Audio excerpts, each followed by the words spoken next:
Gupta uncle को ना cancer हो गया। उन्होंने कभी शराब नहीं पी, सिगरेट नहीं पी, फिर भी कैंसर हो गया। इससे अच्छा तो पी लेते।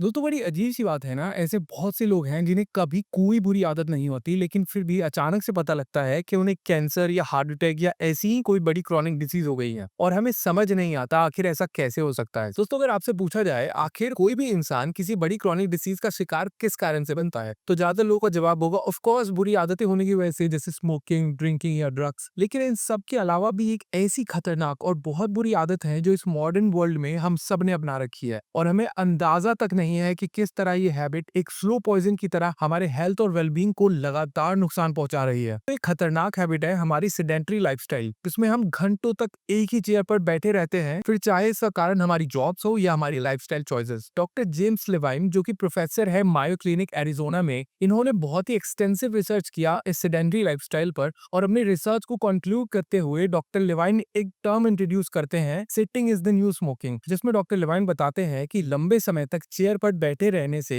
हमारी बॉडी को उतना ही नुकसान पहुंचता है जितना कि सिगरेट स्मोकिंग से। देखिए मदर नेचर ने हम ह्यूमंस की फिजियोलॉजी को परपेचुअल मोशन के लिए डिजाइन किया था, ताकि हम लगातार मूव कर सके हंटिंग गैदरिंग के लिए और अपने स्पीशीज के सर्वाइवल को मेक श्योर कर पाए। अब मॉडर्न वर्ल्ड में हमें अपने सर्वाइवल के लिए ये सब करने की जरूरत नहीं है। हमारा सर्वाइवल हमारी जॉब्स या बिजनेसेस से है, जिसमें डिमांड किया जाता है कि हम एक ही जगह चेयर पर लंबे समय तक सीटेड रहें और काम करें। इवन समय के साथ चेयर के डिजाइन को भी इस तरह अपग्रेड कर कर और ज्यादा कंफी बना दिया गया है, जिससे हमें कम से कम फटीग या डिस्कम्फर्ट हो और हम घंटों तक एक ही जगह टिक कर बैठे रह सकें। लेकिन चेयर पर लंबे समय तक बैठे रहना हमारे सिस्टम के लिए बहुत ही अननेचुरल होता है और हमारी बॉडी को नेगेटिवली अफेक्ट करता है। बॉडी में सिकनेस इंड्यूस होना शुरू हो जाती है और समय के साथ हम क्रॉनिक डिसीजेज जैसे heart attack, cancer, type 2 diabetes के शिकार बनने लगते हैं। सिर्फ 30 मिनट स्टिल बैठे रहने से आपका मेटाबॉलिज्म 90% तक स्लो हो जाता है। एक रिपोर्ट के मुताबिक एक एवरेज टीनेजर दिन में करीब 9 घंटे और एक एवरेज एडल्ट दिन में करीब 7 घंटे तक सीटेड रहते हैं।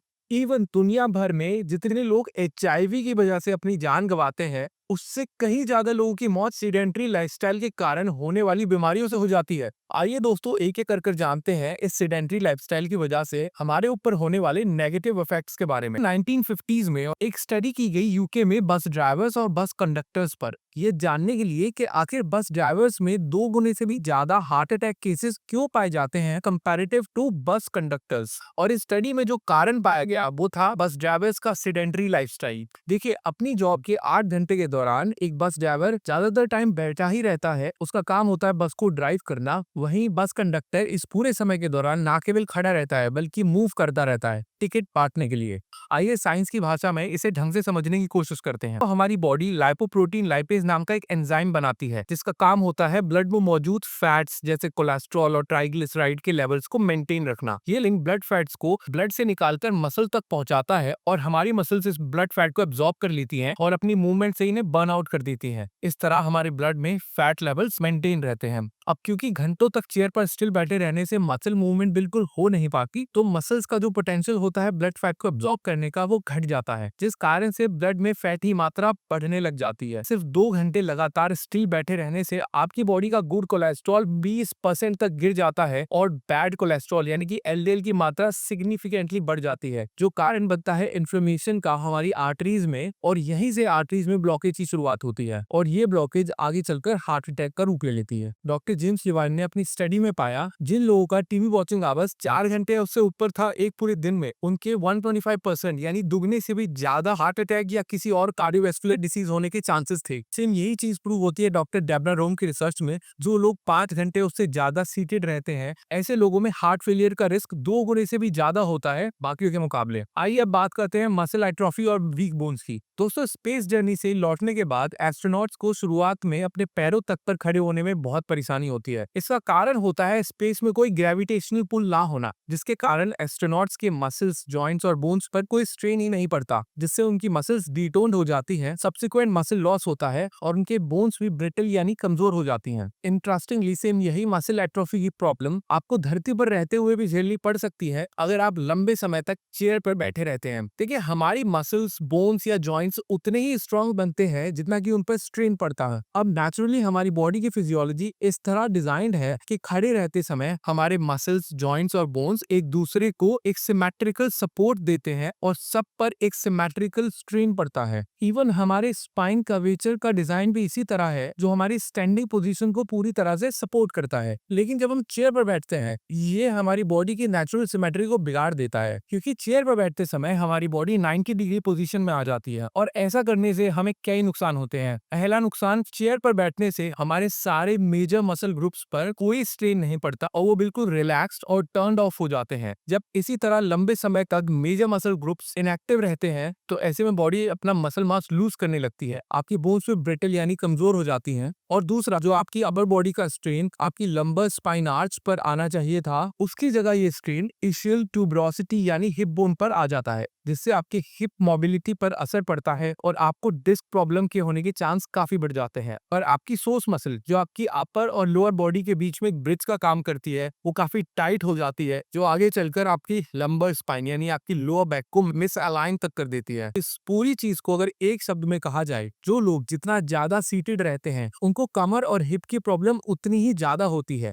और उनकी मसल्स और हड्डियां कमजोर हो जाती हैं। हो सकता है आप में से बहुत से लोग जो इस वीडियो को देख रहे हो काफी यंग हो और उन्हें इन बातों से ज्यादा कोई फर्क ना पड़े, पर जैसे जैसे आप एज करेंगे आपको ये कॉन्सिक्वेंसेस अल्टीमेटली झेलने पड़ेंगे। आइए अब बात करते हैं पुअर सर्कुलेशन की। दोस्तों, हमारी बॉडी में दो तरह की सर्कुलेशन सिस्टम होते हैं। पहला होता है ब्लड सर्कुलेशन सिस्टम और दूसरा होता है लिम्फेटिक सर्कुलेशन सिस्टम। घंटों तक बैठे रहने से बॉडी का ब्लड सर्कुलेशन काफी स्लो पड़ जाता है, क्योंकि बैठे रहने से ज्यादातर ब्लड जाकर आपके पैर और आपकी फीट में जमा हो जाता है, जिससे न केवल आपकी बाकी मेजर वाइटल ऑर्गन्स तक ब्लड सप्लाई कम होती है, आगे चलकर ये कारण बनता है वेरिकोज वेन्स का और नर्व डैमेज का। ब्लड की तरह ही हमारा लिम्फेटिक सिस्टम भी जब स्लो पड़ता है तो हमारा इम्यून सिस्टम कॉम्प्रोमाइज हो जाता है, बॉडी की खुद को डिटॉक्स करने की नेचुरल टेंडेंसी घट जाती है और बैड कोलेस्ट्रॉल लेवल्स ब्लड में बढ़ने लग जाते हैं। आइए अब बात करते हैं अपने लंग्स की। जब आप लंबे समय तक बैठे रहते हैं तो आपका डायफ्राम प्री कॉन्ट्रैक्टेड पोजीशन में चला जाता है, जिस कारण से आपके लंग्स सही से कॉन्ट्रैक्ट और रिलैक्स नहीं कर पाते, यानी कि आप एयर को सही से इनहेल और एक्सहेल नहीं कर पाते। आपकी ब्रीदिंग स्लो होने लगती है और आपके लंग्स के अपर लोब्स इनसफिशिएंट हो जाते हैं,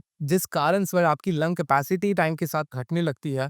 दोस्तों, हमारी बॉडी का हर एक जॉइंट एक सिनोवियल फ्लूइड बनाता है जो हमारे कार्टिलेज को न्यूट्रिशन देता है और जॉइंट्स की स्मूथ मूवमेंट में मदद करता है। अब इस सिनोवियल फ्लूइड को बनते रहने के लिए बॉडी को दो चीजें चाहिए, पहला हमारे जॉइंट्स का प्रॉपर मूवमेंट और दूसरा कंप्रेशन। और लंबे समय तक सीटेड रहने से हमारी बॉडी के जॉइंट्स अपने फुल रेंज ऑफ मोशन में नहीं जाते हैं और उन पर सही मात्रा में कंप्रेशन यानी दबाव नहीं पड़ता है, तो बॉडी को लगता है शायद आपके कार्टिलेज को इस सिनोवियल फ्लूइड की जरूरत ही नहीं है, जिससे इसका डीजेनरेशन शुरू हो जाता है। यही कारण है कि योग विद्या मॉडर्न साइंस से कई हजार गुना ज्यादा बेटर रिजल्ट देती है आपको, क्योंकि हर एक योगिक आसन आपके जॉइंट्स और कार्टिलेज के फुल रेंज ऑफ मोशन और कंप्रेशन को एनकरेज करता है, जो कि हमारी मॉडर्न एक्सरसाइजेस लैक करती हैं। आइए बात करते हैं कैंसर पर। दोस्तों, हमारे ब्लड में एक इन्फ्लेमेशन बायोमार्कर होता है जिसे कहते हैं सी रिएक्टिव प्रोटीन। जब कभी आपको ज्यादा इन्फेक्शन या किसी चीज से एलर्जी हो जाती है तो उस टाइम डॉक्टर्स आपका सी रिएक्टिव प्रोटीन टेस्ट या सीआरपी टेस्ट जरूर कराते हैं, ताकि आपकी बॉडी में हो रहे इन्फ्लेमेशन का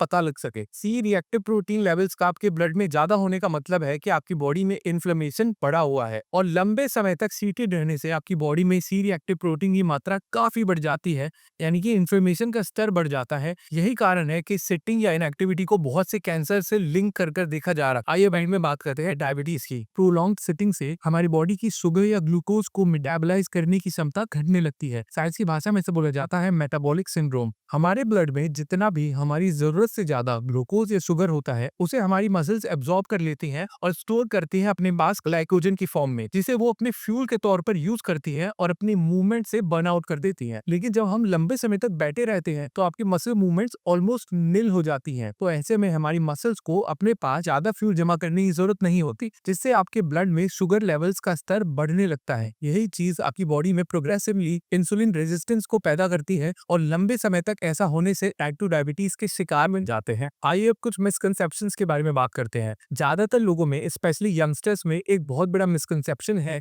अगर उनके पूरे दिन में 9 से 10 घंटे सिटिंग आवर्स है तो वो 1 या 1.5 घंटे जिम कर अपने बॉडी को हुए नुकसान को कोप कर सकते हैं, लेकिन ऐसा बिल्कुल नहीं है। डॉक्टर केटी बूमन जो कि एक साइंटिस्ट हैं, इन्होंने एक कमाल की किताब लिखी है। इस किताब में डॉक्टर बूमन बताती हैं 10 घंटों की स्टिल टाइम को आप 1 घंटे की एक्सरसाइज से कोप नहीं कर सकते। इसको कोप करने के लिए हमें अपनी बॉडी में नीट को एनहांस करना होगा। दोस्तों, नीट का मतलब होता है नॉन एक्सरसाइज एक्टिविटी थर्मोजेनेसिस। इसके अंडर वो सारी फिजिकल एक्टिविटीज आती हैं जो हमारी लाइफस्टाइल का पार्ट होती हैं, और ये सारी फिजिकल एक्टिविटीज हमारी प्लान्ड एक्सरसाइज रिजीम, जिम या स्पोर्ट्स से बिल्कुल अलग होती हैं। एग्जाम्पल के तौर पर फार्मा का नीड काफी ज्यादा होगा एक आईटी ऑफिस गोइंग एम्प्लॉय से, क्योंकि हो सकता है कि एक टिपिकल आईटी ऑफिस एम्प्लॉय अपनी जॉब आवर्स के बाद 1 से 1.5 घंटा जिम में बिताता हो, लेकिन फार्मर अपने पूरे दिन के दौरान कई घंटे छोटे छोटे प्रोपोर्शंस में इतनी सारी एक्टिविटी कर लेता है कि उसका नीड हमेशा एक सिटिंग डेस्क जॉब एम्प्लॉय से काफी ज्यादा होगा। दोस्तों, अपनी नींद को इम्प्रूव करने के लिए हमें अपनी लाइफ चॉइसेस में कुछ बदलाव करने होंगे। जैसे अगर आप एलिवेटर लेते हैं तो आपको उसकी जगह स्टेयर्स को यूज करना होगा। आप अपने वर्क स्टेशन पर एक अलार्म लगाइए ताकि हर आधे 45 मिनट में आप खड़े होकर 1 से 2 मिनट का स्ट्रोल ले सकें, क्योंकि 30 मिनट के सिटिंग के वर्स इफेक्ट को आप सिर्फ 5 मिनट के वॉकिंग ब्रेक से कोप कर सकते हैं। आइए अब कुछ और रेमेडीज के बारे में बात करते हैं। ये तो हम सब जानते हैं कि इस मॉडर्न लाइफस्टाइल को अपसाइड डाउन चेंज नहीं किया जा सकता। हमें इसी में कुछ मेजर माइनर एडजस्टमेंट्स कर खुद को एक सेफगार्ड देना होगा। इसी प्रॉब्लम को कोप करने के लिए एक कमाल का सोल्यूशन हमारे एंसेस्टर्स ने हमें दिया था, जो आज हम बिल्कुल भुला चुके हैं, और वो था डीप स्क्वाटिंग या रेस्टिंग स्क्वाट, जिसे योग विद्या में मलासन भी कहा जाता है। पूरे ह्यूमन हिस्ट्री में स्क्वाटिंग ह्यूमंस की नेचुरल रेस्टिंग पोजीशन थी। इसमें आपके हिप्स, एंकल्स, नीज, कोर्स सब इंक्लूड हो जाते हैं। आपकी मसल एक्टिविटी करीब 8 गुना तक बढ़ जाती है। अब सवाल यह है कि आखिर जब हमारे पास इतनी कमाल की रेमेडी है तो हम इसका इस्तेमाल क्यों नहीं करते? और इसका कारण है हमारी खुद की अपने कल्चर के प्रति अपोलोजेटिक मानसिकता, जिसकी वजह से हमने रेस्टिंग स्क्वाट को बहुत ही अनडिग्निफाइड और अनकंफर्टेबल पोजीशन मान लिया है, लेकिन है इसके बिल्कुल ऑपोजिट। 2020 में एक स्टडी पब्लिश की गई proceeding of the national academy of science में, जिसमें पता लगता है कि हमारे एंसेस्टर्स भी दिन में करीब 9 घंटे या उससे ज्यादा सेडेंटरी लाइफ जीते थे। अब सवाल ये बनता है, अगर वो भी 9 घंटे या उससे ज्यादा सेडेंटरी रहते थे तो हमारे एंसेस्टर्स को भी क्रॉनिक डिसीजेस का सामना क्यों नहीं करना पड़ा? तो दोस्तों, इसका जवाब मिलता है एक बेसिक से डिफरेंस में। हमारे एंसेस्टर्स अपनी रेस्टिंग टाइम को किसी चेयर या सोफे पर स्लाउच कर नहीं बिताते थे, बल्कि इस पूरे टाइम के दौरान वो रेस्टिंग स्क्वाट या मलासन में बैठते थे। सिर्फ इस एक चीज ने इतना बड़ा डिफरेंस हमारी हेल्थ में डिटरमाइन किया है। इस बात को रिसर्च करने के लिए साइंटिस्ट ने अफ्रीका के तंजानिया में एक हंटर गैथरर ग्रुप हासदा पर स्टडी की। ये हासदा ग्रुप आज भी हमारे एंसेस्टर्स की तरह जंगल में रहता है, प्रिमिटिव लाइफस्टाइल जीता है, और कमाल की बात यह है कि इस ट्राइब में किसी भी तरह की कोई भी हेल्थ प्रॉब्लम बहुत ही रेयर पाई जाती है। इस ट्राइब के मेंबर्स का अपने ओल्ड एज तक कोलेस्ट्रॉल प्रोफाइल एकदम बढ़िया रहता है, कोई कार्डियोवैस्कुलर डिसीजेज नहीं, कोई टाइप 2 डायबिटीज नहीं। तो आखिर ये लोग इतने हेल्दी लाइफस्टाइल कैसे मेंटेन कर रहे हैं? इनकी लाइफस्टाइल को जब स्टडी किया गया तो साइंटिस्ट को एक कमाल की बात पता लगती है कि ये हारता ट्राइब के लोग हमारे प्रिमिटिव एंसेस्टर्स की तरह ही अपने रेस्टिंग टाइम में डीप स्क्वाट पोजीशन यानी कि मलासन पोजीशन का इस्तेमाल करते हैं। दोस्तों, इसी तरह आप लोगों को भी स्क्वाटिंग को अपनी लाइफ का पार्ट बनाना है। आई नो आप डीप स्क्वाट अपने ऑफिस में, अपने जॉब आवर्स में नहीं कर सकते हैं। जब आप अपने घर में होते हैं, अपने लेजर टाइम के दौरान टीवी देखते हुए, फोन सर्फ करते हुए, अपने चेयर या सोफा को डिच करिए और डीप स्क्वाटिंग पोजीशन में बैठिए। अपने घर में फिर से ड्रॉप टॉयलेट्स का यूज करिए ताकि आप टॉयलेट करते समय डीप स्क्वाट कर पाएं।